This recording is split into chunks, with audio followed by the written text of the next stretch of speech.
Beyond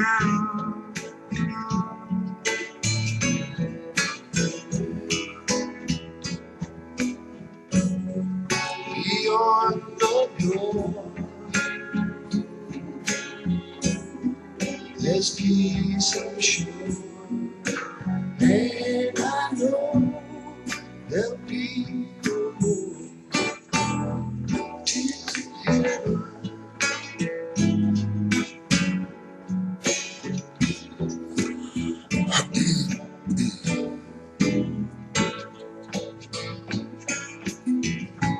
Would you know my name if I saw you in heaven? Would it be the same if I saw you in heaven? Well, today is our 36th day into Workbook for A Course in Miracles. And today we will discover, as an extension of yesterday's idea, that my holiness envelops everything I see. And once again, today's idea is more about you, the perceiver, than it is concerned with the perceived in one sense, because it is your mind, the holiness of your own whole perfect mind, that envelops everything you see. And because you are holy because your mind is a part of God's. And because you are holy, your sight must be holy as well. Sinless means without sin. You cannot be without sin a little. You are sinless or not. I mean, you're innocent or not. You're guiltless or not. I've said this before. The Course tends to be binary in that it's simple yes or no answers. And there's always, early on in the text, he talks about the idea of not reconciling opposition. Light and dark cannot coexist. So sinlessness and sin cannot coexist. You can't be a little sinless. You're either sinless or not. You're either guiltless, which is your natural condition and natural state within the kingdom, or you don't experience yourself that way, in which case you're not experiencing yourself as you were created, the wholeness and perfection. And I think when we look at the ideas for today, as the idea of holiness, my holiness envelops, the rug. My holiness envelops the house that I'm in. My holiness envelops the universe that I seem to be contained in, yet which is in fact contained within my own whole perfect mind. When we look at the idea of holiness, you can't escape from understanding it without a recognition of the relationship of holiness to wholeness. Outside of you, there is nothing. That means in your own whole perfect state, everything is within your own whole perfect mind. And if that whole perfect mind is part of the whole perfect mind of God, and God is love, then everything is contained within your own whole perfect loving mind, and your own love would be enveloping the entirety of what it is you're perceiving, as a matter of fact. Even if you think you're perceiving an illusion, the illusion of space-time would still be enveloped by your own wholeness, perfection, and love, because there's no place else, there's nothing else, there's nothing outside of it. When we look at the word sinless, early on Jesus talks about sinless as being love lacking, love lack. Sinless is love lack, and there's an interesting correlation in the Spanish language. S-I-N, seen, means without. There is nothing that you've been created without. Uh, you have already been given everything. So there is nothing lacking in you. And if God is love, which I guarantee you he is, therefore so am I, so are you. We share the single, whole, perfect, loving mind of God, outside of which there's nothing and within which there is no opposition. It's a singularity and a totality. So outside of which there's nothing, within which there couldn't possibly be anything else other than the perfection and totality of the love of God. And since there is nothing else, you cannot not be a whole, perfect part of that.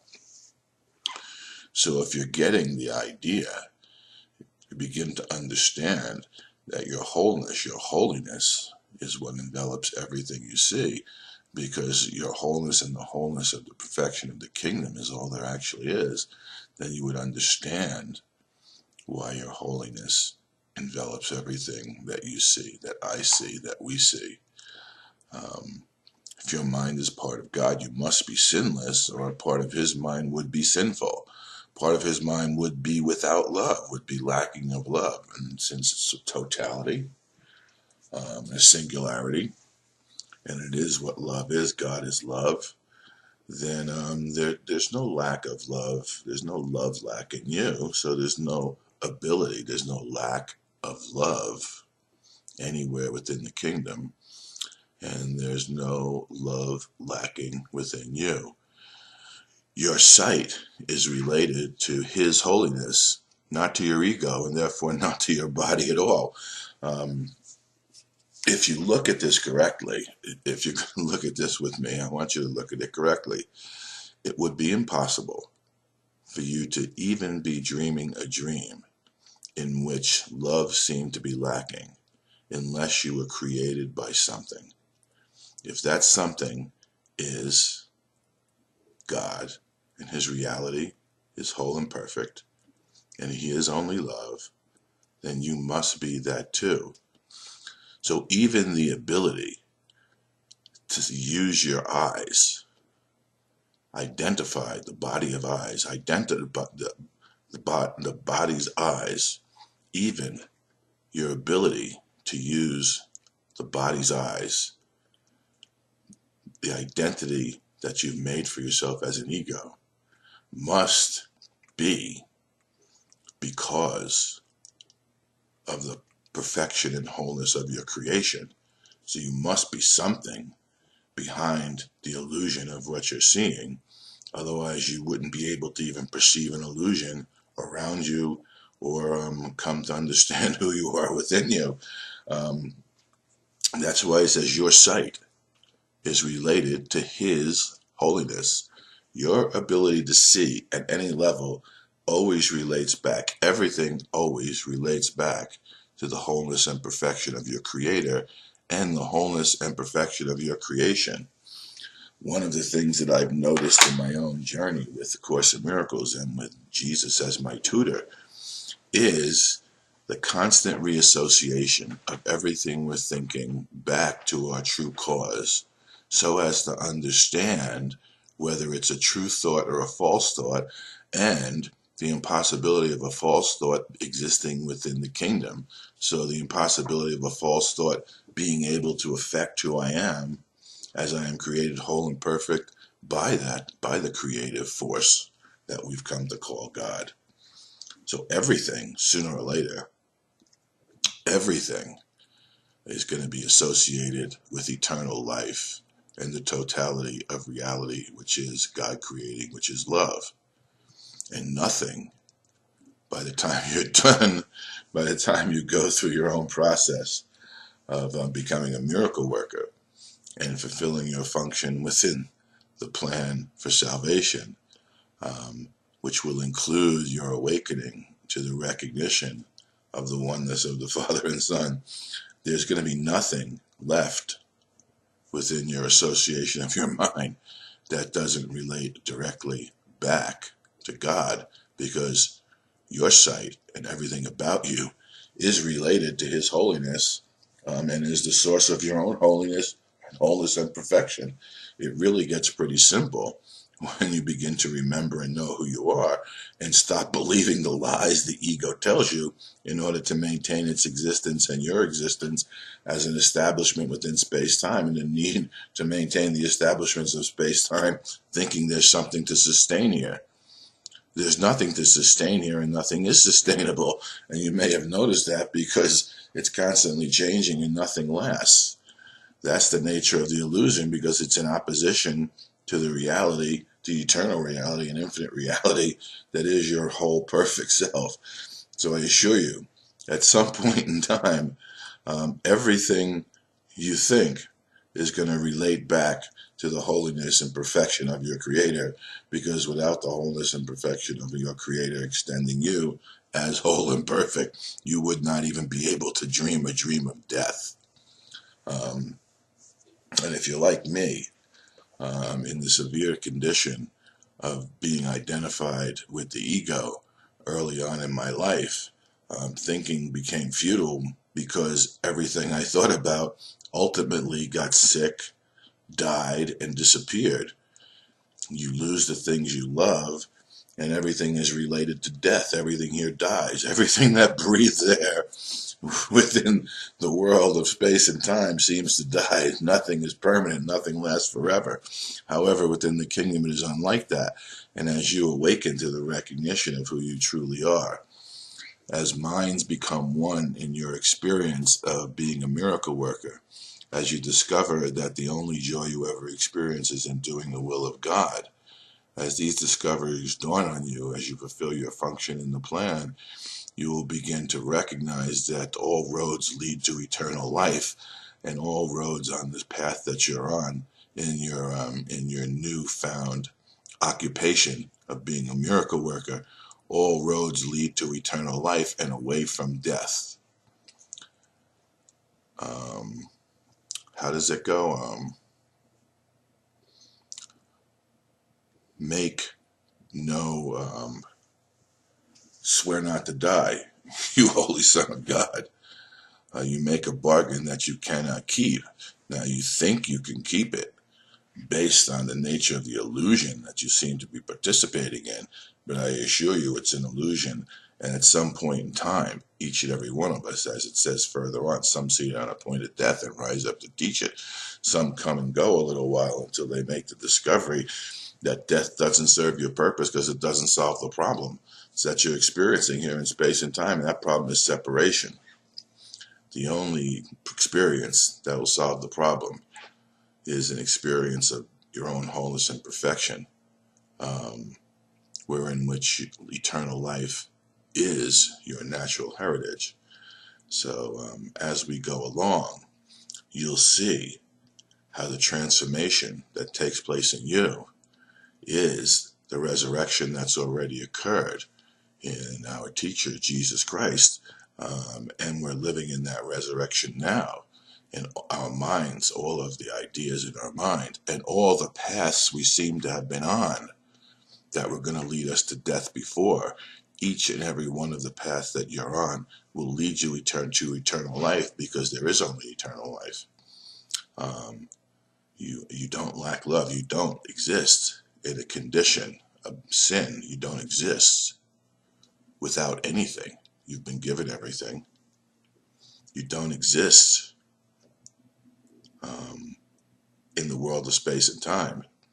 You're whole and perfect and perfectly alive within the wholeness of the kingdom, wherein which there is no love lack. So there's no love lacking in you. So your holiness envelops everything you see.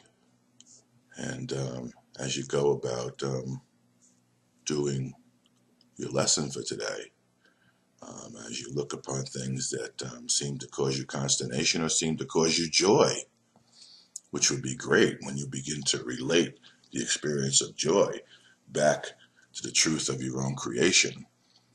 Because remember, the idea of separation didn't happen in a fearful moment. A fearful moment is the result of believing the idea of separation to be true. Into eternity, where all was one, there crept a tiny mad idea at which the Son of God remembered not to laugh. And in the kingdom of heaven, which is whole, perfect, and only joyous, there was a moment where you remembered not to laugh, and the terror of that moment is the residual that we're dealing with here in space and time.